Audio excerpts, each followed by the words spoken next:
रामकृष्ण हरी. श्रावण महिन्यातल्या चिंतनमालेतला जगद्गुरु श्री संत तुकाराम महाराजांच्या गाथेतील या चिंतनमालेतला आजचा समारोपीय अभंग आपण चिंतन करूया. चिंतनासाठी आज घेतलेला अभंग असा आहे. हेची दान देगा देवा तुझा विसर न व्हावा, गुण गाई न आवडी हेची माझी सर्व जोडी. न लगे मुक्ती संपदा संत संग देई सदा, तुका मने गर्भवासी सुखे घालावे आम्हासी. सर्वप्रथम श्रावण महिन्यातल्या महाराजांच्या विविध अभंगांचं जे चिंतन आपण केलं, या चिंतनमालेसाठी आपण सर्वांनी खूप छान प्रतिसाद दिला, प्रतिक्रिया दिल्या, म्हणून ही चिंतनमाला अतिशय यशस्वीपणे पूर्ण झाली. त्याबद्दल आपण सर्वांचं मनापासून आभार मानतो आणि आजच्या महाराजांच्या या अभंगाचं चिंतन करण्याचा प्रयत्न करूया. महाराज अभंगाच्या पहिल्या चरणामध्ये म्हणतायत, हेची दान देगा देवा तुझा विसर न व्हावा. महाराज परमेश्वराला दान मागतायत.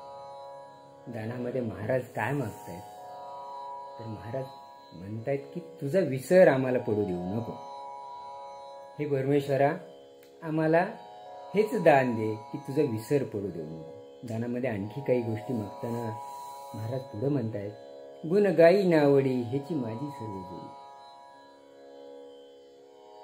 तुझा विसर पडू देऊ नको म्हणताना महाराज म्हणतायत की तुझे गुण, देवाचे गुण अगदी आवडीने मी गात राहीन सबंध आयुष्यभर, आणि तेच माझ्या आयुष्यासाठीची पूर्ण संपदा संपत्ती असेल.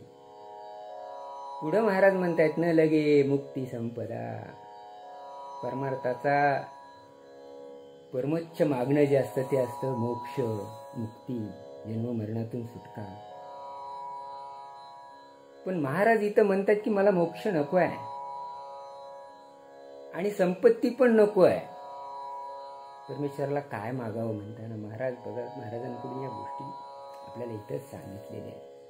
महाराज पुढे म्हणतायत, मग काय दे म्हणताना महाराज म्हणतायत, न लगे मुक्ती आणि संपदा संत संग देई सदा. फक्त सदा सर्व काळ मला संतांची संगत दे असं महाराज म्हणतायत. मला मोक्षही नको आणि मला संपत्ती पण नको. आणि शेवटच्या चरणामध्ये महाराज म्हणतात, तुका मने गर्भवासी सुखे घालावे आम्हासी. महाराज म्हणतात, खुशाल जर तुम्ही मला संतांची संगत दिली, वर दिलेल्या जर गोष्टी सगळ्या दिल्या, कोणत्या, तुझं विसर पडू देऊ नको पांडुरंगा, परमेश्वरा तुझं विसर पडू देऊ नको. एक दुसरी गोष्ट, तुझे गुण मला आवडीने गाता यावेत, आणि तिसरी गोष्ट, मला कुठली धनसंपदा मुक्ती नको, फक्त संतांची संगत दे. हे जर मला मिळणार असेल तर मला खुशाल पुन्हा पुन्हा जन्माला घाल असं महाराज सांगतायत. महाराजांचा हा अभंग सर्व परिचित आणि सर्वांच्या पाठांतरातला आहे. आपणही महाराजांच्या या अभंगाचं चिंतन केल्यावर एक गोष्ट लक्षात ठेवली पाहिजे, किंवा आपणही परमेश्वराला मागणं करूया, हे परमेश्वरा तुझं चिंतन करण्याचं भाग्य आम्हाला सदैव लाभू दे. आणि जन्म मृत्यू फेरे हे जर महाराज मागत असतील तर पुन्हा पुन्हा जर संगत चांगली मिळाली, हे बघा संगत खूप महत्वाची आहे. आयुष्यात जर काही पुढं काय होणार आहे, कुठल्या माणसाचं भविष्य सांगायचं असेल तर संगत कुणाची आहे बघून घ्या. त्या माणसाचं भविष्य आणि सगळा भूतकाळ वर्तमान काळ सगळंच कळून जातं. त्यामुळं संगत सद्वर्तनी संत सज्जनांची जर लाभली तर आयुष्याचं सोनं होतं. म्हणूनच महाराज म्हणतात, कोणतीच संपत्ती नको, फक्त संत सज्जनांची संगत दे.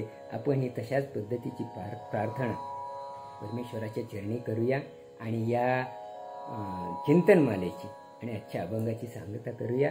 रामकृष्ण हरी.